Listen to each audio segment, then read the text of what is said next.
Mobile phone एक ऐसी चीज जो आजकल 3 साल के बच्चे से लेकर 70 साल का इंसान भी यूज कर रहे हैं। और सिर्फ यूज ही नहीं कर रहे बल्कि लोगों को इसकी आदत बन गई है। और यही वजह है कि इंसान अब कहीं भी फोन के बिना नहीं जा सकता। और अब तो हाई कोर्ट ने स्कूल में भी स्टूडेंट्स को मोबाइल ले जाने की इजाजत दे दी है। चलिए बताते हैं आपको क्या है ये पूरा मामला। आदाब, आप देख रहे हैं आवाज वॉइस और मैं हूं आपके साथ अमीना माजिद। दिल्ली हाई कोर्ट ने एक आदेश जारी किया है जिसमें कहा है कि छात्रों को स्कूल में स्मार्टफोन ले जाने पर रोक नहीं लगाई जा सकती।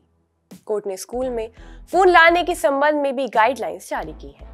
अदालत ने कहा है कि स्कूल छात्रों के स्मार्टफोन पर नजर रख सकते हैं।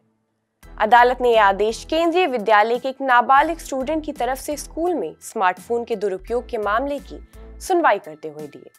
न्यायालय ने स्कूल में स्मार्टफोन के संबंध में कई गाइडलाइंस जारी किए हैं। दिल्ली हाई कोर्ट ने इस बात पर जोर दिया है कि स्कूली छात्रों द्वारा स्मार्टफोन के इस्तेमाल पर पूरी तरह से बैन लगाना अव्यावहारिक है। अपनी तरह के पहले फैसले में अदालत ने स्टूडेंट्स की तरफ से स्मार्टफोन के इस्तेमाल के लिए नीतियां तैयार करने में स्कूलों को मार्गदर्शन देने के लिए नियम बनाए हैं। इस मामले में सरकारी एजेंसी और स्कूल बोर्डों द्वारा जारी गाइडलाइंस की समीक्षा करते हुए जस्टिस अनूप जे बंबानी ने कहा कि स्टूडेंट्स को स्कूल में स्मार्टफोन ले जाने पर बैन नहीं लगाया जा सकता। सुनवाई के दौरान केंद्रीय विद्यालय संगठन ने हाई कोर्ट से स्कूलों में स्मार्टफोन के इस्तेमाल के लिए गाइडलाइंस तैयार करने का आग्रह किया था।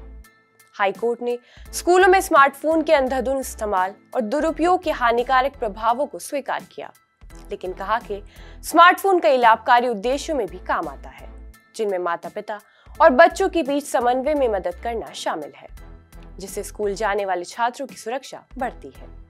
अदालत ने इस बात पर भी जोर दिया कि हाल के वर्षों में टेक्नोलॉजी के इस्तेमाल के संबंध में काफी बदलाव आया है, जिसमें एजुकेशन और भी कई उद्देश्य शामिल हैं। नीति के अनुसार स्टूडेंट्स को स्कूल में स्मार्टफोन ले जाने से नहीं रोका जाना चाहिए, लेकिन स्कूल में स्मार्टफोन के उपयोग की निगरानी की जानी चाहिए।